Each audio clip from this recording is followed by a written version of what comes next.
Hello students, good evening. Welcome to my channel. So this is the fourth part of class 5 history. Today we are going to discuss about the Russian Revolution. The Russian Revolution took place in 1917 during the reign of Tsar Nicholas II. This revolution was known as Russian Revolution or November Revolution or Bolshevik Revolution, cause the Bolsheviks controlled the Russian Revolution in 1917. The Russian Revolution of 1917 brought an end to the autocratic rule of the Tsars in Russia. The Tsars of Russia were despotic rulers. The Russian peasants and the workers had to suffer a lot under them. Ultimately, in November 1917, the Bolsheviks, under the leadership of Lenin, Vladimir Ulyanov Lenin, took over the political power of Russia. So this November Revolution established altogether a new social system in Russia. The revolution of 1917, under control by the Bolsheviks, Lenin was the leader of the Bolsheviks, and this revolution was held in the month of November. So this revolution was known as November Revolution or Bolsheviks Revolution or Russian Revolution. When the November Revolution established altogether a new social system in Russia, this new system is known as socialism, Samastantra. The revolution in Russia made the beginning of a new order which had no parallel in history. In this new order, the peasants and workers of the country were free from exploitation. Later on, the USSR means Union of Soviet Socialist Republics, emerged as a major power in the world. In 1991, however, the USSR has broken up and as many as 15 independent states have emerged out of it. Russia has been one of them. The socialism that had been established by Lenin also came to an end with the breakdown of the USSR. So আমরা যেটা বুঝলাম মূল অংশটা, আমরা সেটিকে মোট 11টি পয়েন্টে আলোচনা করব। এই পয়েন্টগুলো তোদের বোঝাবার সুবিধার জন্য আমি ভিডিওর শেষে অ্যাটাচ করে দিয়েছি, এবং রাশিয়ান রেভলিউশনের একটা নোট বইয়ের টেক্সট বইতে তোদের যেটা দেওয়া রয়েছে সেটা তোরা অবশ্যই পড়বি, এবং তার সঙ্গে after the video, end of the video, I have attached a note with some points. So let's discuss about some different points on the behalf of the Russian Revolution. At first, medieval feudalism. Medieval feudalism, মধ্যযুগীয় সামন্ততন্ত্র, 19 শতকের ইউরোপের প্রগতিশীল যে ভাবধারা সেটার প্রসার হলেও Russia তখন ছিল একটি মধ্যযুগীয় সামন্ততান্ত্রিক রাষ্ট্র। It's a feudal state. এবং ঐশ্বরিক ক্ষমতা যারা বিশ্বাসী ছিল, যারা রোমানব বংশীয় যারা জার ছিলেন, তারা এই নিরঙ্কুশ স্বৈরতন্ত্র, অটোক্রেটিক পাওয়ার, এটা তারা প্রতিষ্ঠা করেছিলেন। Second point is the condition of the peasants.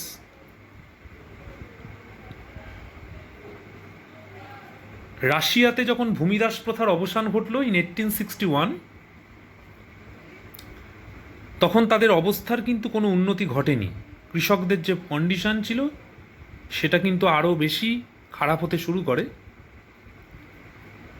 এবং তাদের অবস্থার উন্নতি না হওয়ার দরুন তারা বিভিন্ন রকমভাবে যে গ্রামীণ মির ইজ এ সোসাইটি, একটা সংস্থা, তারা রাজস্ব আদায় করতো। They collect some revenue from the পেজান্টস।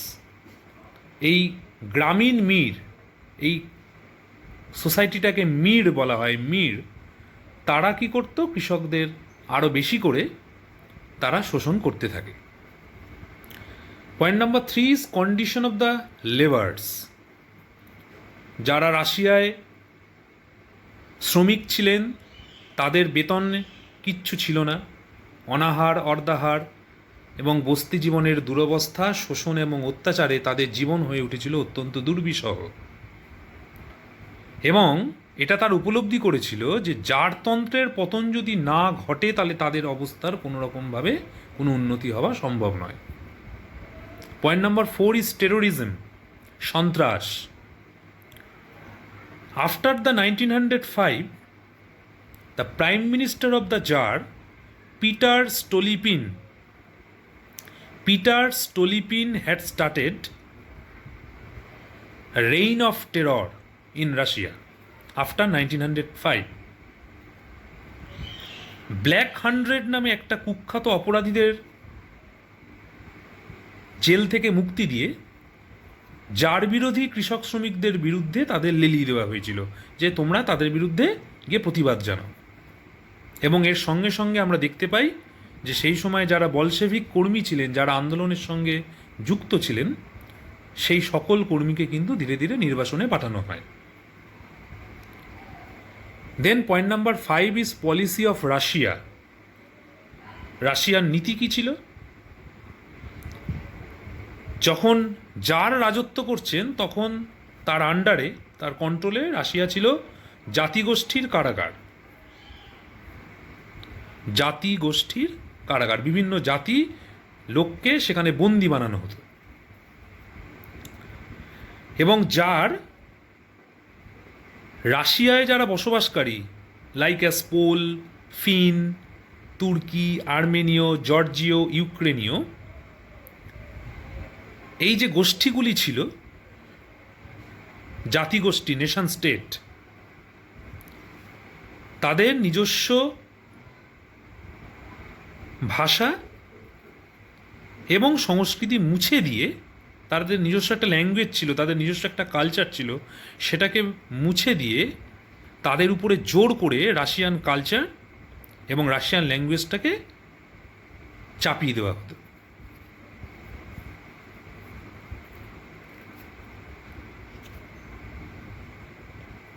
Next